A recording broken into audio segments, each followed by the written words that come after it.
Hola, ¿qué tal amigos? ¿Cómo están? Sean bienvenidos un día más a este hermoso canal.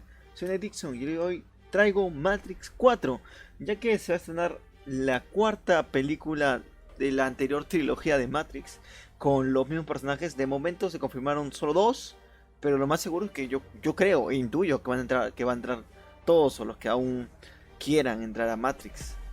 Va a estar Keanu Reeves, obviamente, como Neo. Va a estar Trinity, también confirmó la actriz que va a estar en ese rodaje. Morpheus lo que aún no se tiene, pero esperemos que sí.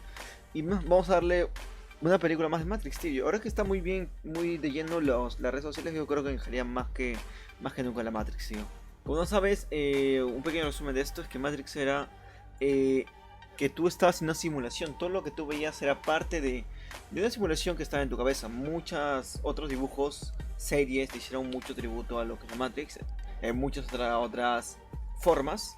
Pero bueno, es una película legendaria, una película de culto que justamente aprovechó el boom de Keanu Reeves con el super boom que tuvo con su última película John Wick 3. Va a ser John Wick 4, no sé por qué tan rápido están haciendo todo.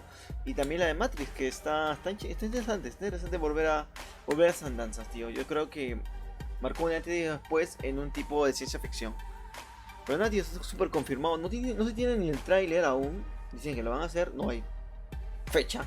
No hay fecha de absolutamente nada, solo son rumores, pero pasó de ser rumores a ser, como se llama, una declaración del mismo director de aquellas épocas. Así que, pues muy bien. Matrix 4 se viene en breves y vamos a ver otra vez escenas muy mejor ahora, super mejoradas con la tecnología que hay habitualmente en el tema cinematográfico. Así que nada, tío. Si gustó la noticia, dale like, suscríbete para más. Soy Ned Dixon, nos vemos en un gran nuevo vídeo.